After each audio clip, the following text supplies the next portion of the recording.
Hello, welcome to the Curator Podcast. This is episode 28.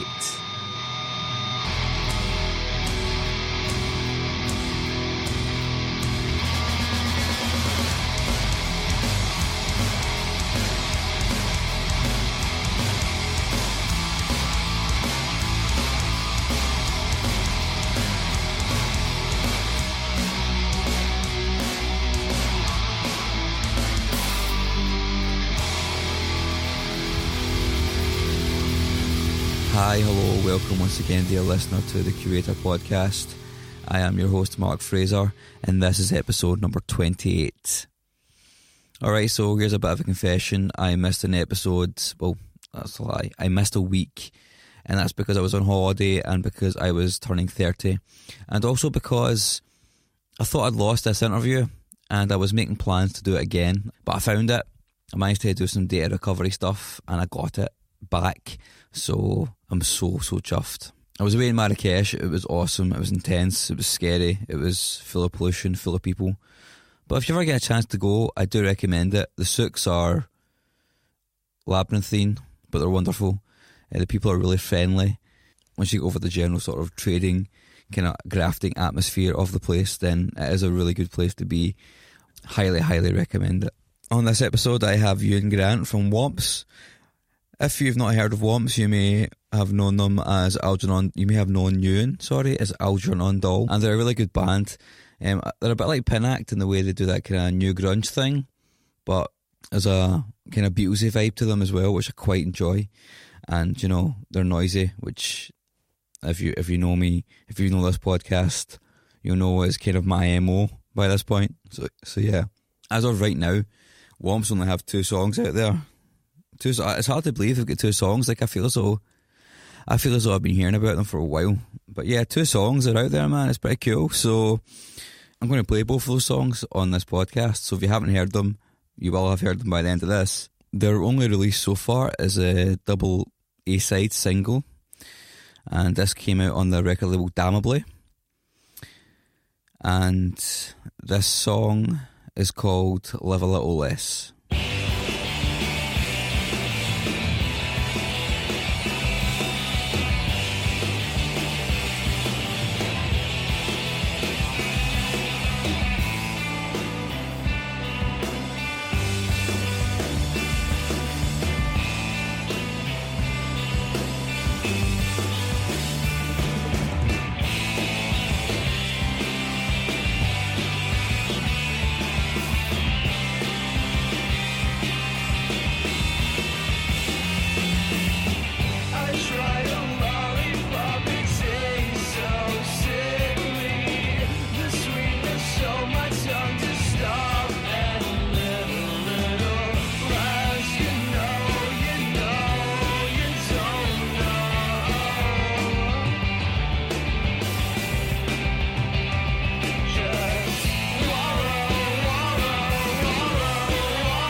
Ewan, how you doing? I'm good. Nice to meet you. I'm alright, aye. I'm really annoyed by the music now. Yeah, but it's nice and ambient, so it shouldn't pose too much problem. Yeah, I do feel like it's angels have arrived or something like that. Like, I've walked into a heavenly place. So, yeah, Ewan, tell me, who are you? Who am I? I'm, in this case, the guitarist and singer from WOMPS. I was looking for a more existential answer. Existential answer. Or is this a dream? I don't know. I'm a human from Perth, Dundee, Perth sort of area. That's a good start. So yeah, you know, have you listened to the podcast before? Yes, I have. So you kind of know what it's about then, yeah? Yes. Well, let's begin with that then. It's all about creativity and passion, so tell me, when did it start? When do you first remember being someone that had to be creative? Well, I always grew up wanting to be a football player, and at some point I just didn't like the lad culture that went along with that. So, and I used to skateboard all the time, but it rained all summer, so I picked up a guitar and it kind of came from that. And I draw a lot and I take photos, and I don't know, it seems to be the only thing I'm good at. I'm really bad at work. So I have to make this work, I think. So, do you remember the first time that you wanted to, I guess, well, if you do many different creative things, then each single creative thing you do must have had a different genesis, a different moment when you realised that I like doing this and I want to do this. But I guess, since we're here talking about WOMPS, tell me, because it's just you and I here. Tell me, can you remember, like, what was the first thing that made you decide that playing guitar and singing was something that you really wanted to do? Was there a catalyst? Was there a moment? Other than just not being able to skateboard because you quit? I used to play in hardcore bands and stuff growing up in my teenage years a lot, and I was happy just being a guitarist in that. And it was a bunch of my friends in those bands. Some, strangely enough, like, they all seemed to die in this river where we live. It was weird. One fell and one jumped, and I felt like they were better musicians than me. So I thought the way to express my feelings on that was to take over on that, and it pushed me towards writing songs and stuff like that. So I started off doing it for them. I probably do it mostly for me now, but that's kind of where it came from. Yeah. So is that one of the reasons why you started off as just solo then? Yeah, but that was terrifying for me, because I was not confident. Now I'm kind of cocky these days, but then no, I just shook and put my head up and looked down at a guitar, and I recorded all this stuff, all these albums, playing pretty much every instrument, and then until I met the right people to make a band with, like Owen. That's why we did WOMPS, because Owen's just as good as me. And it's 50-50, so it's really great. It's a new thing, and it seems a lot more positive. Not moaning as much these days.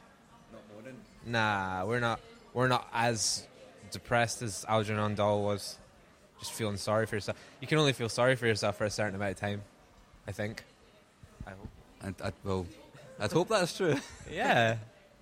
I'm really interested in Algernon Doll because it's not often, and especially in our scene, that you get somebody that's just kind of done it all themselves, and that's obviously like you said, like that's a decision you took to be the one-man show, I guess, when you're writing all the music, which is fine. People can do that. Like Elliott Smith did that. Do you know what I mean? That's exactly what I was doing.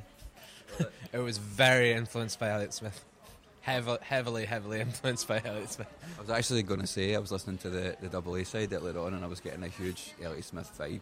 Just even from the new from the style. Yeah. Just like the whole songwriting style, really, to me. Do you know what I mean? Well, that's a massive compliment. I love him. He was reluctant, I think. I listened to Heat Miser a lot before that. He said he didn't like that. But I like those records. Yeah, I think the Algernon Doll songs, you can almost trace a lot of them back to ripping off a particular Elliott Smith song, but his use of chords taught me a lot, and yeah, he did a lot of things on 4 tracks like we did. So Elliott Smith did a lot of stuff which I can trace back to the White Album with the Beatles almost. But there's always like that, like playing a few chords and having like a suggestive chord in between and just like playing it for a little second and then moving on to something else, like a sort of bridge almost, you know. Oh yeah, bridge. I don't think WOMPS have as many bridges, which is something I should maybe work on. Bridges are great. I know Pinacts love a good bridge. I've talked to Corey about that, and Corey needs a bridge in his songs. That's given me ideas. This has been productive already. Fuck. Can I get a credit on that? Yeah. I'm kidding. Please don't credit me for that. Did it take a long time to find somebody to want to be creative with? Yeah, I never really searched for it.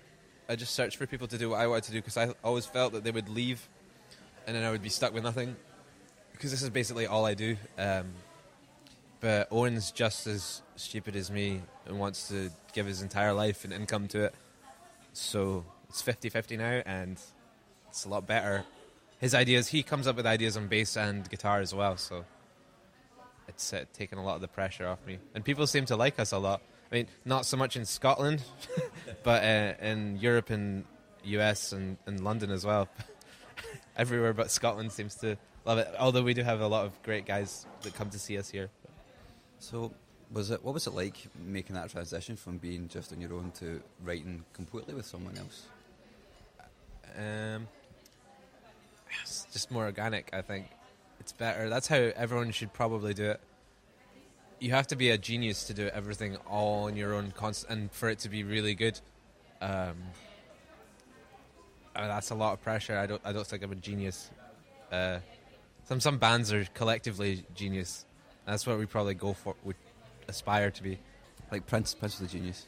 Prince is a genius, for sure. Prince is a genius. Did he not cancel his piano tour already?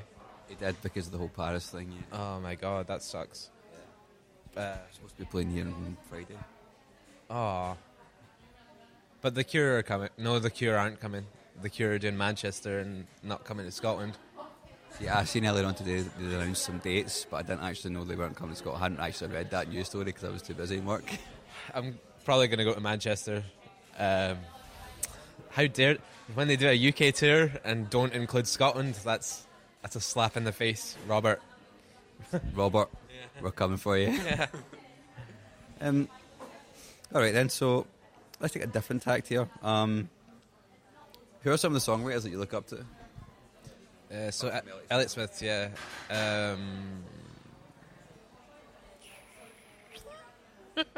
Having just one is fine.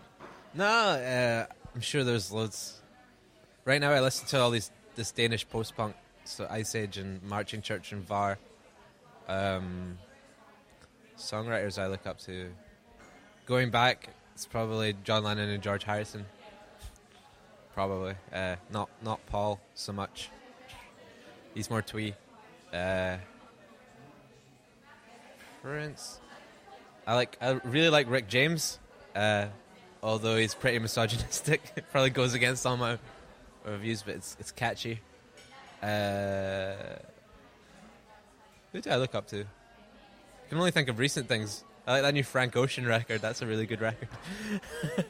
Speaking of Frank Ocean, when the fuck is his next album coming? It feels like it's been coming for years and it's just not... He keeps faking us out with it. Like, it's going to be like tomorrow. No, it's not. Oh, it's coming. It's coming. It's in America and that was all they were playing and I was very happy with it. I don't know if he's a straight up pop record. I don't know those genres very well, but I heard that Thinking About You and I was like, wow, that's got soul. Channel Orange is a fucking astoundingly good record. I can't believe how good that guy is. Yeah, I want to say something that you just made me go, I think you could be wrong, Ewan. I love Paul McCartney, man. Well, let me think. Did Paul not do... Did he do Free as a Bird? No. Like the one that got released after the Beatles? No, was that just a John Lennon one as well? What good thing did Paul do? Come Together. No, that was John Lennon. Fuck, I've fucked it already. I do like Paul. I just can't think of any of the ones with my favourite songs. I think George has probably written a lot of my favourite ones, but it's just he's not written as much. But Paul went and did Wings and stuff like that. It wasn't very good. Yeah, but like everybody says that what you say, like everybody says Paul McCartney is twee, but John Lennon wrote fucking nursery rhymes, man.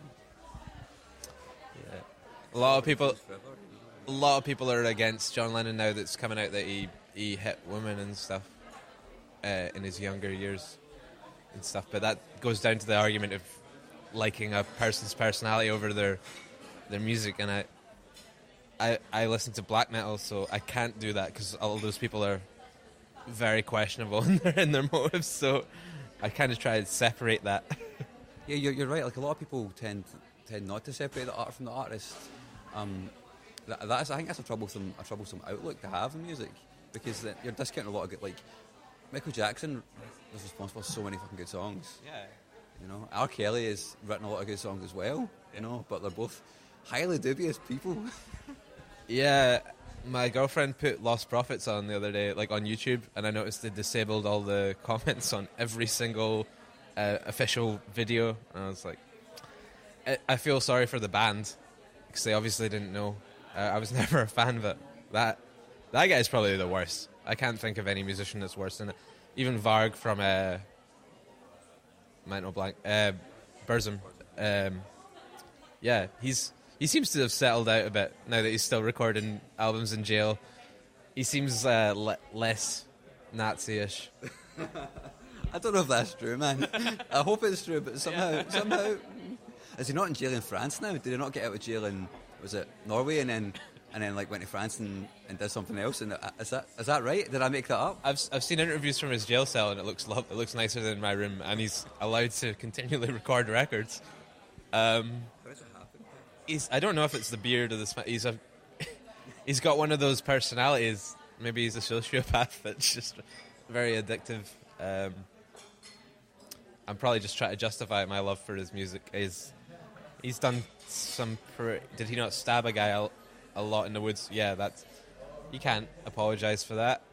Yeah, you're totally right, man. But by the same token, if somebody's making music you enjoy, like you say, you have got to separate the art from the artist. Now, I suppose it does become more troublesome if the music you're listening to has got a Nazi message, but a lot of Burzum stuff doesn't. I don't think it does, but like, I think that's probably quite a deliberate thing on his part to try and distance himself, his beliefs from his actual message. I know he got sent the script of that Anders Breivik guy, his like mission statement, but I don't think he was into it. Hopefully not. I'm very against all these Nazi messages. I would say that. It's just like the way his music feels in the lo-fi sort of quality that it has, because I'm not a fan of metal unless it's... Because metal sounds really overproduced to me, so black metal's just perfect. It's almost bordering on ambient music sometimes. So I was talking to my flatmate was talking to me. He listened to Sunbather by Deaf Heaven for the first time. Is that a band that you like? I haven't heard that album recorded. I've seen them on the Pitchfork Music Festival performing it. A lot of people have a lot of hate for them because they don't look black metal and because it's all in a major key. And I don't like the major key stuff, but I don't see why you should hate them for not looking ridiculous. And I think they're probably a good band that I would really enjoy if I took the time to get into it. You should definitely check out Sunbather. It is in a major key. It sounds a lot more... I think it's in a major key. It actually sounds a lot more shoegazy than most black metal tends. Yeah, the Algernon Doll ripped off their the font, I think, on the last record. The kind of that record that you're probably thinking about, the one with the sun. There, yeah, we did that. Uh-oh. So I did some I'll start again. I did some research, as you do, and everybody that you've spoken to that interviews you is always asked about Steve Albini. Is that annoying? Probably, but I should probably use it for people that aren't that interested to like us. That guy's great. I saw he's got he wrote something for Huffington Post today that I haven't fully read, and everyone's like, "Oh wow, he's a nice guy." But yeah, he is a nice guy. I don't know why people are shocked by that. I don't know. He's got a lot of views that make him come across like an asshole, I think. But obviously he's not, if you've worked with him and you know he's not. No, we got stuck in Chicago the second time, and I just phoned him up because we had nowhere to stay, and he let us stay at his studio for as long as we wanted for free, and was going to cook us dinner and stuff, and gave us his entire fridge full of food. So he's just nice. He supports DIY music. I think the one thing he doesn't realize is because he's so famous, he can do everything without PR, without a label, really. I don't think we can do that because we don't have the notoriety that he's earned. But he picked us up. The one time we went to record with him, we'd just gone to see Partisan Records and flown across to New York just to sign with him. And he decided we played a terrible show. 2 of my strings snapped, and they just left. They were like, no, it's a no from us. And we were like, felt so bad. And we went to talk to Steve, and he was just like, fuck him. I was like, yeah, fuck him. You know, you don't need these people. They're not the most important people in the world. And a lot of people at record industry, all these A&R guys with the Blazers and the Converses, and just try to prove that they're still into it. They're just there for money. So you can do it. We're not really as DIY as you get. I think a lot of the punks don't like that about us, but we're not also totally major label sort of stuff as well. So we find a happy medium there. You come across that A&R bullshit a lot? Yeah, those guys suck. I mean, not all of them. I know I used to hate booking agents before I met some nice ones.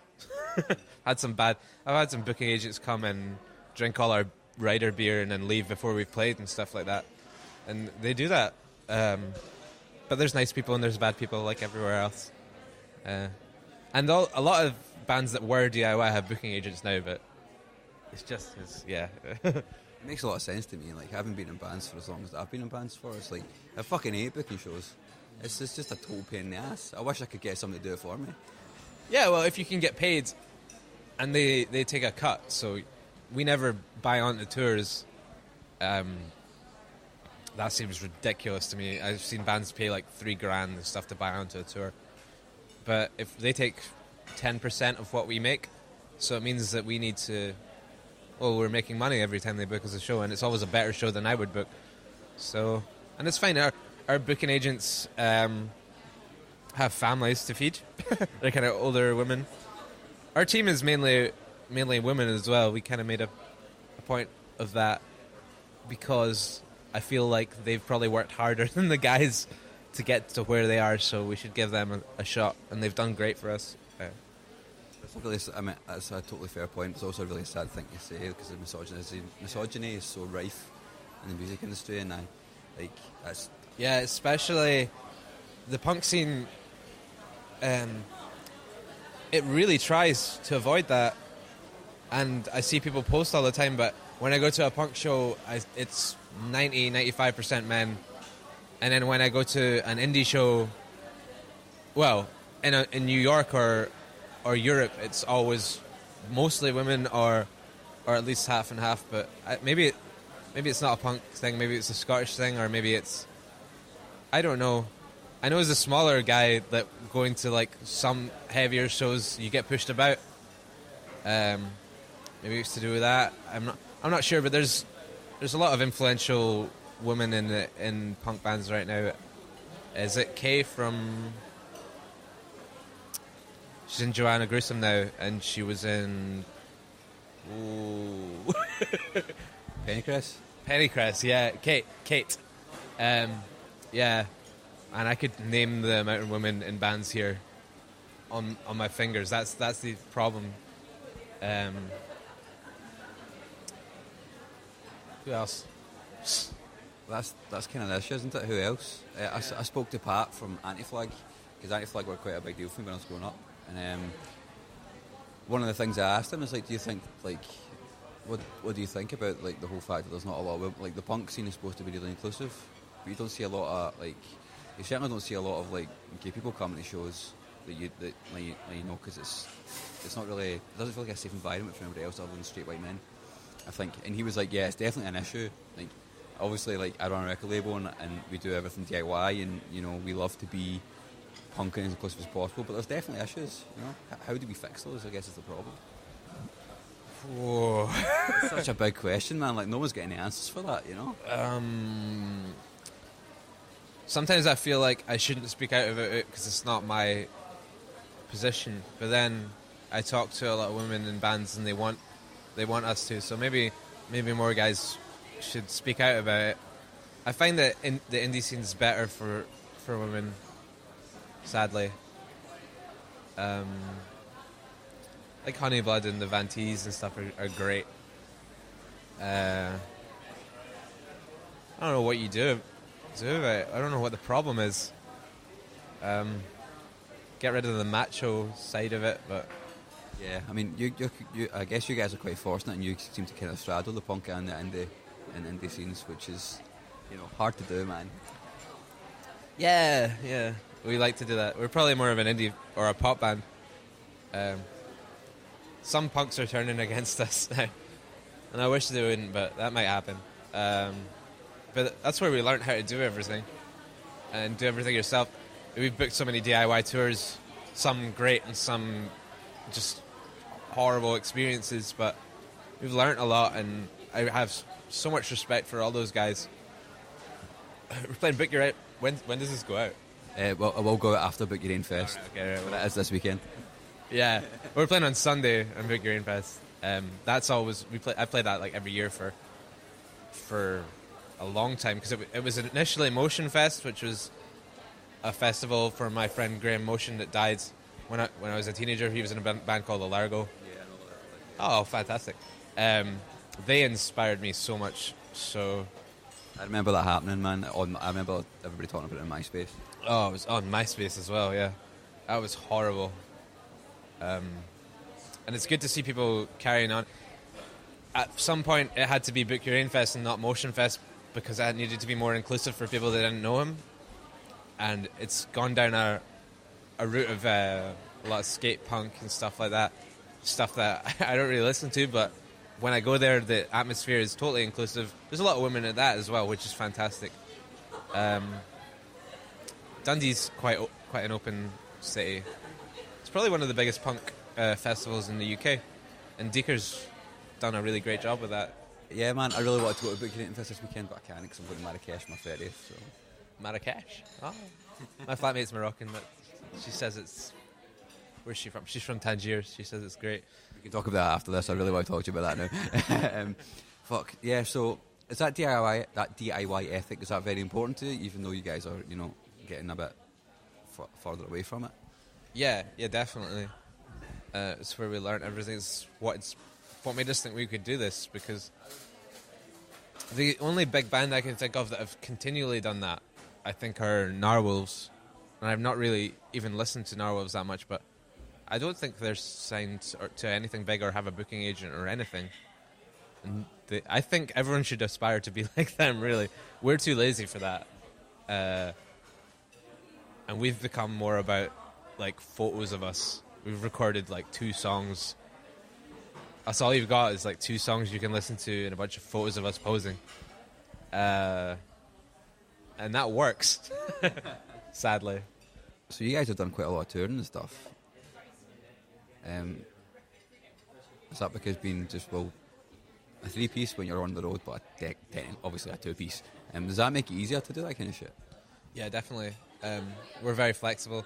Owen works at Tesco Sundays and Mondays, and I just do photography for people, which is great because I don't get taxed. Well, no, it's totally legal because I don't make the threshold. Oh, yeah, okay. It's fine. I'm actually not cheating anything. Thanks, Tory government. We've toured a lot we've done a lot of things in America, mainly around New York. We went to Canada, we went to Toronto, we went to Chicago. We've done megabus journeys for all these things, lied our way through borders. we played to like thousands of people in Amsterdam, which was insane because Waxahachie got sick, and we just turned up. They asked us. That wasn't with a booking agent either. Our label Damnably sorted that out. Everyone should check out Damnably because those guys are proper DIY, and they're not even.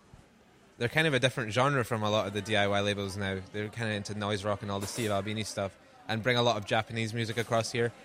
They're first people to get like a Japanese speaking band on. I think it was Mark Riley show on BBC Six. So they're doing a lot of big things, and they've got Shonen Knife, who are huge because they toured with Nirvana and stuff like that. So, how did you get involved with Damnably? They asked us to play a gig a while ago, and I just messaged George. I was like, Partisan totally ruined us, and he was so sympathetic, and he kind of manages us not for free because he doesn't believe in taking money, and he's messaging us constantly and constantly giving us free music, and it's just a good guy. I think everyone should be like that label. I think they've got it down. I mean, I guess because you guys have played so long and so much in America, man, like it must be cool as fuck just to be over there and having people that you've never seen and you may never see again, like fucking loving what you're doing. Yeah, people go out there because they see a show listed that they might like, and they celebrate and they drink because they're happy and they're celebrating. Whereas people here drink because they're miserable, and they don't. It's strange how people don't go to shows here even. I don't know, they feel like they have to. Whereas in America, they don't. They want to. And I include myself in those people. I can stay at home and just be lazy about it. And I shouldn't. And we shouldn't have to tell people to support their scene. I'm not the best at it right now. I'm getting quite lazy. You've been quite busy though, to be fair. Yeah. I heard that about Europe as well, though. Like the vibe in Europe is completely different to how it is over here when it comes to people going to shows and people putting on shows even. Yeah, they get grants in Europe as well. So we played one show in Amsterdam. They paid us like £1,250. So it covered all our flights. And we could get taxis everywhere and stuff like that. They think about all those things, whereas here and America don't do that either. We're probably better than America on that front, but we're used to getting like £150 a show, or even 75, which doesn't cover petrol that well. So, I guess I need to know when that album's coming out. April or May. Damnably releasing it? Or Damnably? Damnably? I can't say it. Damnably releasing it? They might get. We've got an American label that we're basically controlling everything. I'll just check my. I think it's April or May, and it's. I don't know if I can say who it's with, but it's with like a subsidiary of a major label thing. So hopefully we can get it out to all the shops and stuff like that. And hopefully no one hates us for that. That sounds awesome, man. Yeah, well, they pay for like PR and stuff like that, which will be nice. And we'll keep our. I think they didn't ask us to change anything about the record, and to me it sounds really crappy. It's scrappy and lo-fi, and it's just what we wanted. So if they wanted to put it out and put a lot of money behind it, and hopefully they'll have to pay Damnably for rights to certain songs, so we're also funding indies. So it's good. That's cool as fuck, Ewan. It's been awesome. Is there anything else you want to say or anything you want to ask me before we finish? No, just love everybody. The world seems to be filled with a lot of hate right now. It's really scary. Twitter's really scary, so just love everybody. Just be cool to one another. Yeah, just Bill and Ted, basically. Yeah, Bill and Ted? No, not Bill and Ted. Yeah, that's Bill and Ted. Be excellent to one another. Yeah, that's it. That's how everyone should live. Thank you very much, Ewan. It's been a pleasure. Cheers. So there you have it. Ewan's a super nice guy, as you've probably just heard there, and he's done quite a lot, man. I feel like it seems as though he's been on the road just basically constantly for the past 4 years, and now they've had the opportunity to play in America a few times and stuff. It seems to be going really, really, really well for them. So I'm really glad that a Glasgow band is getting that kind of recognition. It's pretty awesome. sort of intense guitar noise is pretty awesome, but there's a lot of good pop sensibility in there, which I properly enjoy. So yeah, I hope that you enjoyed the interview. If you enjoyed this episode, please take some time to rate and review the episode on iTunes. I'd really appreciate that. I really like your feedback and anything you say in terms of, ways I can improve the podcast, or even if there's anybody you'd like me to speak to, then please get in touch. Generally only speak to bands that I know reasonably well. I don't mean that in the sense that I know well as people, bands whose music I am familiar with. I've had a few people contact me lately asking if I would interview them, and I'd love to interview them, but I've just got a schedule of people that I want to talk to, and once I get some time to check out your music, I'll probably get back in touch with you. So yeah, if you've got any suggestions though, please fire them my way. I will definitely consider them, and I will put them on the schedule, put them on my list of people to talk to. I really do enjoy talking to new people and discovering new music. So yeah, if you can help me out with that, that'd be great. I'm going to play you out now with Dreams on Demand, which is the other side of their double A side 7-inch that they released on Damnably earlier on this year. I hope you enjoy it. Thank you very much for listening. Until next time, bye bye.